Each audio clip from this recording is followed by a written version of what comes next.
हमें जागरूक रहना भी है और जागरूक करना भी है।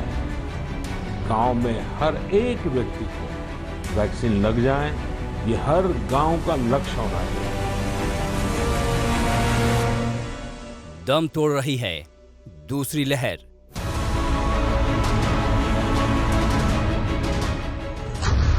अब तीसरी लहर से निपटने की तैयारी।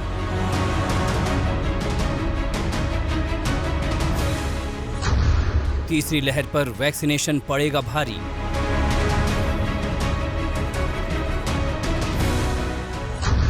प्रधानमंत्री की अपील, हर कोई लगाए वैक्सीन।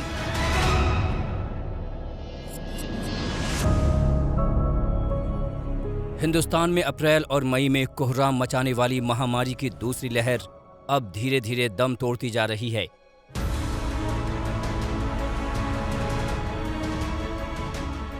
तमाम राज्यों में नए मामले हर रोज गिरते जा रहे हैं, लेकिन तीसरी लहर की आशंका एक नया खौफ पैदा कर रही है।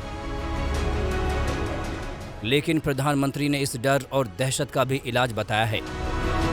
पीएम मोदी ने साफ शब्दों में कहा है कि वैक्सीनेशन ही कोरोना के खात्मे का ब्रह्मास्त्र है, टीकाकरण ही इसका मुकम्मल इलाज है।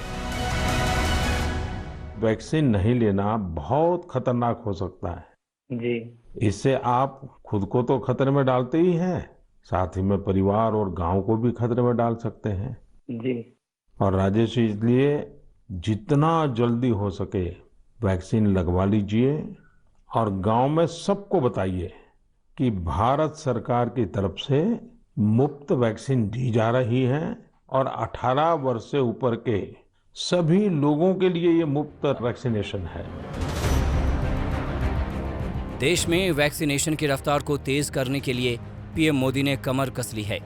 शनिवार को प्रधानमंत्री ने टीकाकरण पर समीक्षा बैठक की, जिसमें पीएमओ के अधिकारी, स्वास्थ्य सचिव के साथ साथ नीति आयोग के सदस्य वीके पॉल भी मौजूद थे। बैठक में पीएम मोदी ने साफ निर्देश दिया कि टीकाकरण में और तेजी लाई जाए, जिससे 31 दिसंबर तक हिंदुस्तान के हर जरूरतमंदों को वैक्सीन लग सके। हालांकि इस मिशन में रोड़ा बनने वाले अफवाहबाजों को भी प्रधानमंत्री ने चेतावनी दी और जनता को अफवाहों से सावधान किया।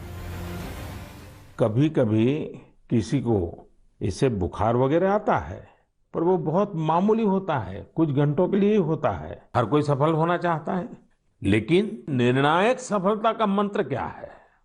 निर्णायक सफलता का मंत्र है निरंतरता।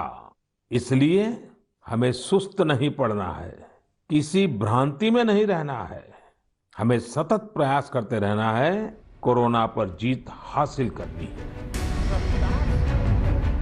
प्रधानमंत्री मोदी की बातों में वजन दिखता है, क्योंकि 21 जून को भारत ने 90 लाख से ज्यादा वैक्सीनेशन के साथ वर्ल्ड रिकॉर्ड बनाया। 21 जून से 26 जून तक रोजाना देश में 50 लाख से ज्यादा टीकाकरण हुआ है। हालांकि वैक्सीनेशन की रफ्तार तेज हुई है, लेकिन कोरोना नियमों और गाइडलाइन का पालन करना भी उतना ही जरूरी है। पीएम मोदी ने भी इसे लेकर बार बार आगाह किया है और अब केंद्रीय स्वास्थ्य मंत्री हर्षवर्धन ने भी ट्वीट करके कहा है, अपनी सुरक्षा अपने हाथ। मैंने कहा कि आजकल कोविड की तीसरी लहर की चर्चा है। ये लहर तभी आएगी जब आप चाहेंगे, उस इलाके में आएगी जिस इलाके के लोग चाहेंगे। जो कोविड उचित व्यवहार का पालन करेंगे उनका कुछ नहीं बिगड़ेगा, जो लापरवाही करेगा वो चपेट में आएगा। इसलिए हमें अपनी जिम्मेदारी निभानी है। डॉक्टरों की भी राय है कि 1 दर्जन राज्यों में फैल चुके डेल्टा प्लस से निपटने में वैक्सीन ही कारगर हथियार है, लेकिन उससे पहले सावधानी भी जरूरी है।